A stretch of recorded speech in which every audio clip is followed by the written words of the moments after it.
All right, hello, lovely. Take care, aka your mama on a mission. And I'm here, and my two sons are in the background, and they were like, one of them said, "I bet you're gonna say, lovely, take care, aka your mama on a mission." I said, "Yep." And we're here to read chapter 10, I think, part 2, because it's a long chapter. And yesterday I missed, so we're jumping back on the bandwagon of reading. So we're on page 94, chapter 10, and here we go. It says, in the chair beside Amos slouched a man with thinning and bushy eyebrows. Buckland cleared his throat and introduced him. This is John Schwartz. He's the smart one of the group. He is a famous scientist. You may have read about his work in magazines or seen it on the Discovery Channel. Greg indeed remembered having seen a TV show about Schwartz's work. Elaborating on Einstein's theory, Schwartz and his partner, Dr. Mitchell Green, had proposed reinterpreting string theory as a candidate for a unified theory of gravity and other fundamental forces, naming superstring theory.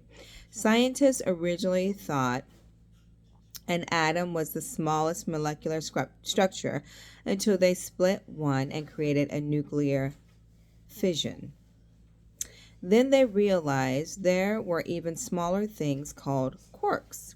Schwartz and his partner theorized these quarks were held together by tiny strings. These strings vibrate at different frequencies, like guitar strings, creating what we know as energy. For over a decade, Schwartz and Green uncovered new innovations that they felt would convince other physicists of the truth of their findings. But the science community considered their theory preposterous until 1984, when they discovered how certain apparent inconsistencies called anomalies could not be avoided. Suddenly, the subject became very fashionable and one of the most active areas of research in theoretical physics. John, can you give this young man some advice? Buckland requested. Sure. Continuing along the same line as Jim, the degree between success and failure is very small indeed. In my case, there was a 10-year period when everyone was against me, and I thought I was a crackpot. When Dr. Green and I had our breakthrough, people started to pay attention. Up until that point, almost everybody simply thought we were mad, and then, to our surprise, almost overnight, the people saw us as smart. So it only took you a decade to become an overnight success? Greg interrupted. You could say that for sure. Someone else I spoke with said the same type of thing. What made you keep going? That's simple. Pausing to take a sip of coffee, Schwartz looked at the visitor and said in a matter-of-fact voice, I knew I was right. There it was, another example of becoming an overnight success after years of work and effort, just as Richard Cohn had mentioned, and having that knowing just like the conductor Jaha Ling. Greg knew he was onto something. How was it that people with such different backgrounds all shared the same stories? Was it possible that each of these folks followed the same basic blueprint for success in their lives? Could Schwartz be right, and maybe everything really was somehow connected by the universal strings?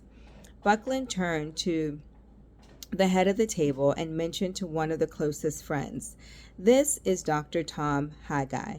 He's the well-dressed guy of the group, a world-renowned business leader, author, speaker, and humanitarian. His chair and CEO, he is the chair and CEO of IGA, the world's largest voluntary supermarket network with aggregate worldwide retail sales of more than 21 billion per year. Even I'm looking forward to hearing what he'll say. With arms folded, and resting on the table in front of him, Haggai stared right into Greg's eyes as if no one else was in the room. Son, are you prepared for no? Excuse me? Understand this. Your degree of success in anything you choose is in proportion to how many no's you can sustain, while, of course, staying excited throughout the process. The number of no's you are willing to go through to get to the desired result will dictate whether you succeed or fail. The others in the room murmured in agreement. No is the second best answer you can get. At least it lets you know where you stand. It's those pesky maybes that really get in the way. I once heard a fellow say, if you're willing to ask enough young ladies out, eventually you'll get a date for a dance. The same applies pretty much to anything you want in life. The key is to focus more on the outcome and less on the detours. The others reflected on the comment, smiling as they remembered their own business ventures, both the success and failures, as they continued. Point is, the more rejection you can handle, the stronger and more capable you will be when the yes finally comes your way. Greg scribbled faster than an old-fashioned stenographer. Success is their reward for setbacks. Jim Amos chimed in. Tom, you come up with good ones now and then. I'm going to have to borrow that sometime. Smiling, Haggai continued. Fact is, and I think we can all agree here, most people and businesses make their greatest achievements during the toughest of times. They may not make the most money, but it's then that they make the course corrections. They tighten up, become introspective, and lay the foundation for moving forward. Agreed, offered Schwartz, and Haggai finished his thoughts with one final message.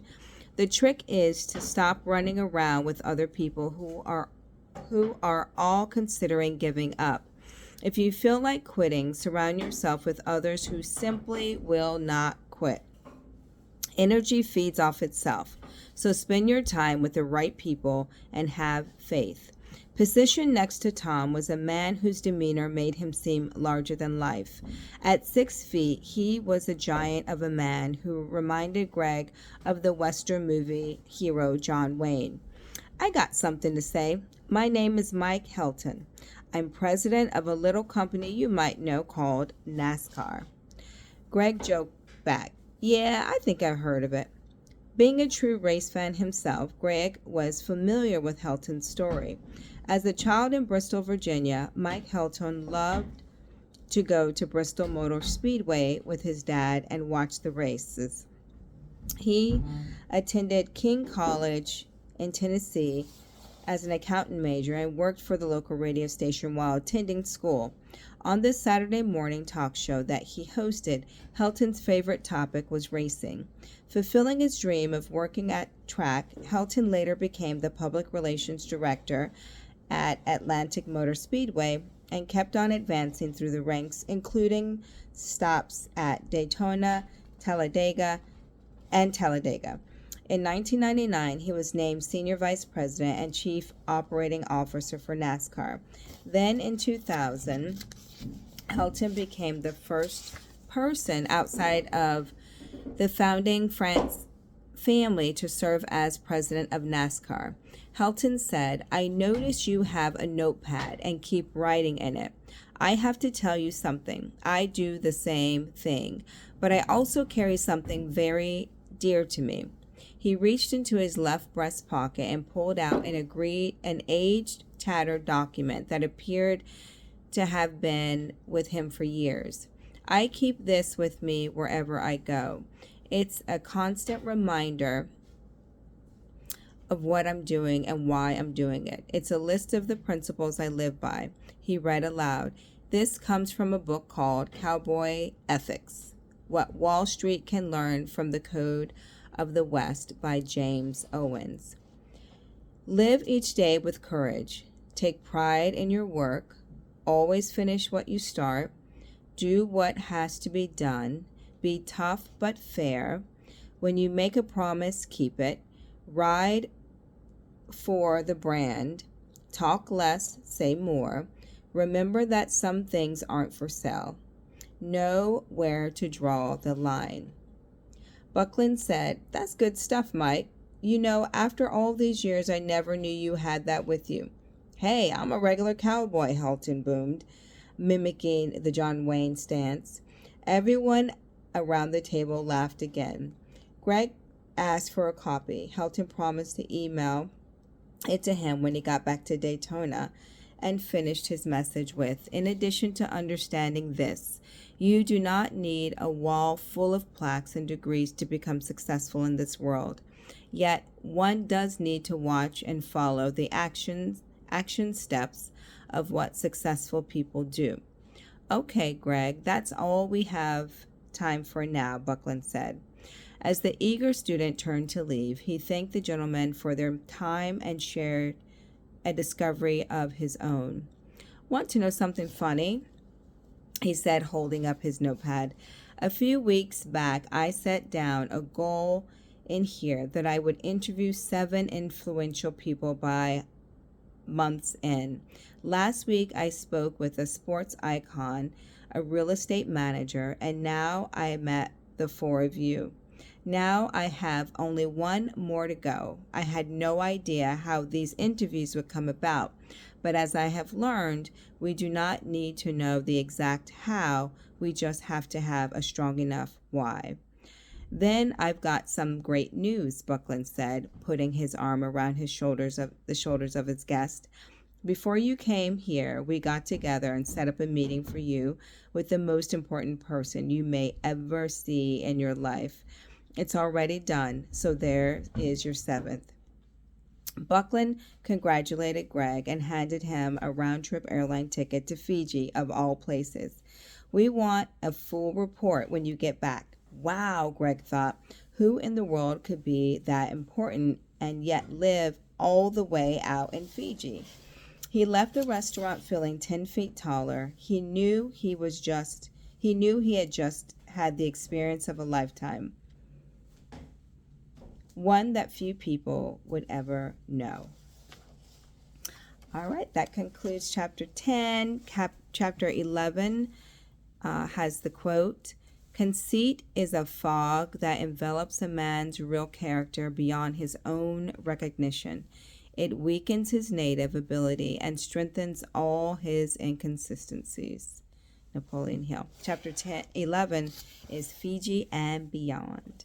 All right. Thank you for part 2. We'll see you next time for chapter 11. Bye-bye.